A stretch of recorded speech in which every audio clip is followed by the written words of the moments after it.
Welcome to back my another video. ಸ್ನೇಹಿತರೆ, ಇವತ್ತಿನ ವಿಡಿಯೋದಲ್ಲಿ ನಾವು ಮನೆಯಲ್ಲಿ ಬಳಸುವಂಥ ಕೆಲವೊಂದು ಪದಾರ್ಥಗಳ ಹೆಸರುಗಳನ್ನು ಇಂಗ್ಲೀಷ್ನಲ್ಲಿ ಕಲಿಯೋಣ. ಮೊದಲನೇದಾಗಿ ನೆನೆಸು. ನೆನೆಸು ಅನ್ನೋಕ್ಕೆ ಇಂಗ್ಲೀಷ್ನಲ್ಲಿ ಈ ರೀತಿ ಹೇಳ್ತೀವಿ, ಸೋಕ್. ಸೋಕ್.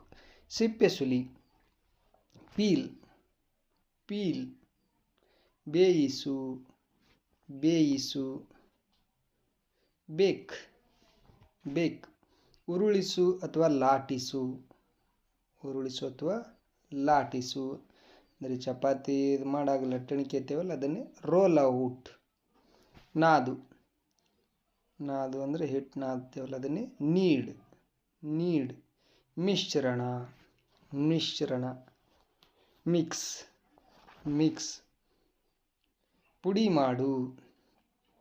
ಪುಡಿ ಮಾಡು. ಗ್ರಿಂಡ್. ಗ್ರಿಂಡ್. ಕರಗಿಸು. ಕರಗಿಸು. ಲೈಕ್ ಇಂಗ್ಲೀಷ್ನಲ್ಲಿ ಡಿಸಾಲ್ವ್. ಡಿಸಾಲ್ವ್. ಸಿಂಪಡಿಸು. ಸಿಂಪಡಿಸು. ಸ್ಪ್ರಿಂಕಲ್. ಸ್ಪ್ರಿಂಕಲ್. ಕರಗು. ಮೆಲ್ಟ್.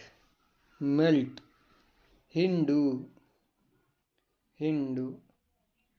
ಹಿಂಡು ಅನ್ನೋಕ್ಕೆ ಸ್ಕ್ವೀಸ್. ಸ್ಕ್ವೀಸ್. ಚಿಮ್ಮು. ಚಿಮ್ಮು. ಇದಕ್ಕೆ ಇಂಗ್ಲೀಷ್ನಲ್ಲಿ ಫ್ಲಿಪ್.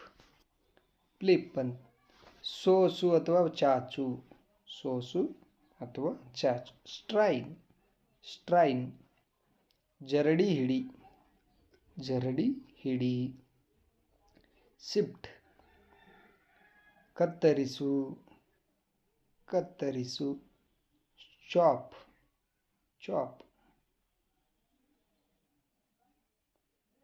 ತುರಿ. ತುರಿ.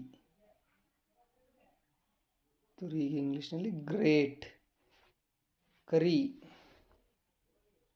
ಕರಿ. ಫ್ರೈ. ಹುರಿ. ರೋಸ್ಟ್. ಮಂಥನ. ಮಂಥನಕ್ಕೆ ಇಂಗ್ಲೀಷ್ನಲ್ಲಿ ಚರ್ನ್. ಚರ್ನ್. ಕುದಿಸು. ಕುದಿಸು. ಬಾಯ್ಲ್. ಬಾಯ್ಲ್. ಉಕ್ಕು. Boil over. Boil over. ಮುಳುಗು. ಮುಳುಗು. ಇದಕ್ಕೆ ಇಂಗ್ಲೀಷ್ನಲ್ಲಿ ಡಿಪ್. ಡಿಪ್.